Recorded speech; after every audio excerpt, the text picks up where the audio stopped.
Russia's game-changing T-90 tanks disappoint in Ukraine war. Expert decodes why the MBTs failed to change the game. The T-90 main battle tanks, MBTs, are the most advanced Russian tanks currently in the thick of combat against Ukraine.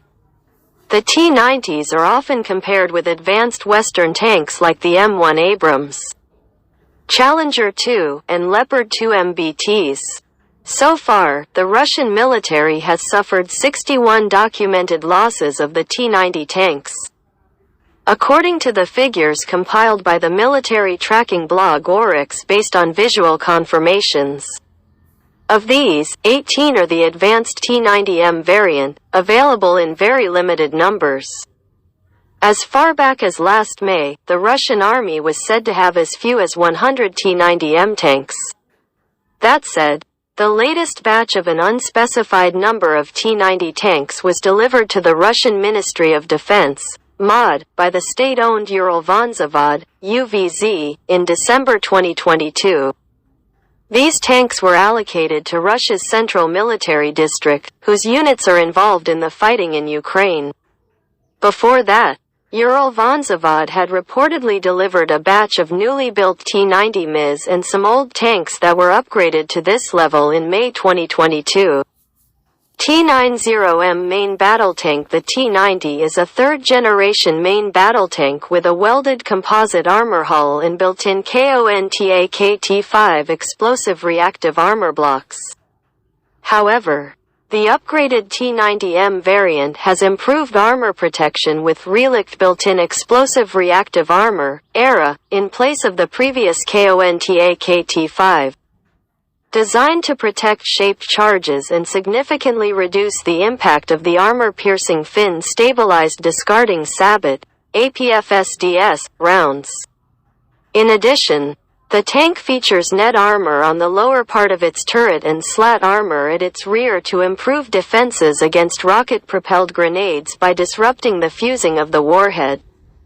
The tank also has a countermeasures system, which triggers smoke grenade launchers that can help conceal the vehicle if illuminated by a laser beam, thereby minimizing the chance of being hit by enemy anti-tank guided weapons with semi-automatic guidance.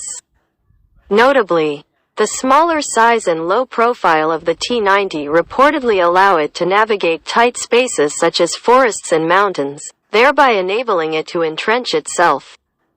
The T-90 is said to have a top speed of about 59 km on road and 45 km per hour off-road. As for the armament, most of the T-90s are variants that are armed with a fully stabilized 2A46M 125mm smoothbore gun, capable of firing armor-piercing fin-stabilized discarding sabot, APFSDS, high explosive, HE, and high explosive fragmentation, HE-frag, rounds up to a range of around 2 to 3 km during the day and 2 to 2.6 km at nighttime.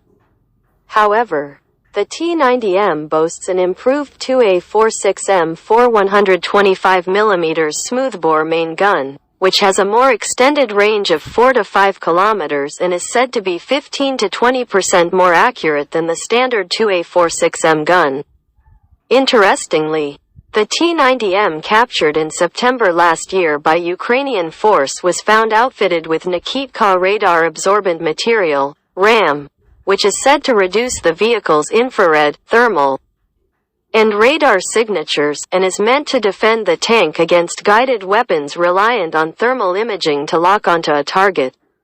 Furthermore, according to some reports, the T-90s are also equipped with a TSHU-1 to 7 SHTORA-1 optronic system to disrupt laser designation and rangefinders of incoming anti-tank guided missiles, ATGMs, and an electro-optical jammer to jam the enemy's semi-active command to line of sight, SACLOS, guidance used for ATGMs. The SHTORA-1 also consists of a laser warning device mounted externally on the turret, which can detect laser illuminating and alert the crew and defensive systems to optimize the deployment of a thermal smokescreen or activation of active protection systems, APS.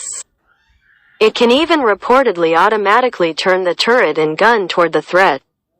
However, the T-90s have not been the kind of game-changers for Russia in its ongoing conflict in Ukraine as they should have been, going by the technical details shared by Moscow.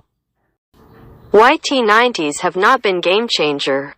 To get an appropriate estimate of T-90's efficacy, Eurasian Times consulted Lieutenant Colonel Nectarios Papantoniou of the Hellenic Army, who is also Greece's national coordinator for the European program, Main Battle Tank Simulation and Testing Center, MBTS. Papantoniou began by explaining that the common belief among tank users is that the performance of any means of comparable technology relies heavily on the quality of the training of their crews. He then pointed out that most of the action in Ukraine occurs in urban areas and not open fields. The urban areas do not influence the tank's cross-country maneuvering and long-range engagement capabilities. As a result, Papantoniou continued, mechanized and combined arms tactics, in general, are much more important than the individual characteristics of any single weapon system. The T-90M performance might not be what one might expect, but I highly doubt that this is the sole outcome of the tank's capabilities.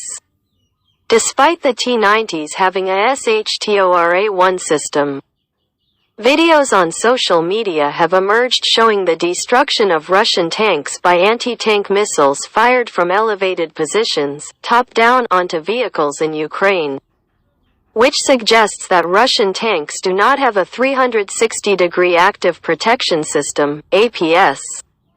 When asked about this, Papantoniou said that the SHTORA-1 system was designed more than 30 years ago to effectively protect against SACLOS, semi-automatic command-to-line of sight, ATGMs and weapons employing laser rangefinders and designators. As such, it seems to be effective against older types of ATGMs that operated in straight lines, meaning that the user, launcher, the missile, and the target were parts of the same straight line. But much less against newer threats, such as top attack missiles and sub-munitions and systems using encoded tracking beacons, he noted. Furthermore, Papantoniou explained that the SHTORA sensors have specific capabilities like the height and width of the areas of detection or of specific dimensions. As such, newer generation ATGMs fired from elevated positions, per your questions, bear a significantly higher possibility to have a lethal effect upon a target, since they will most probably maneuver well outside the area monitored by the SHTORA sensors. He also noted that the terrain and operational conditions could also severely affect the capabilities of the land warfare systems. And it is, therefore, up to the crews to use their equipment according to the terrain operating in such a way as to minimize the deficiencies of any system and make the most out of its capabilities. Needless to say, poor quality training can rarely be counterbalanced by hardware, no matter how advanced the technology integrated, Papantoniou said. For anyone who is unfamiliar with T-90 series, note these two boxes called SHTORA-1 Dazzlers, and their purpose is to disrupt incoming ATGM's laser guidance systems. They are found on T-90 as used in Ukraine by Russia along with only T-80 variant.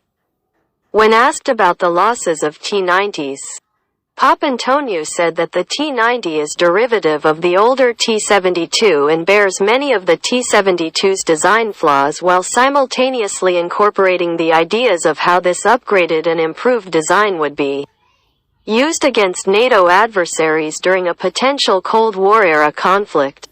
However, Ukraine presents a very different type of threat environment where most of the action is taking place in urban or semi-urban areas of the country. The mechanized units are also facing some new generation threats like loitering munitions such as Switchblade and Lancet, which most of the current land systems are not adequately effective against. He then reiterated his point about the training of the crews, saying that the events on the field do not paint a very good image of the quality of the Russian tank crews, be it either due to their training or tactics.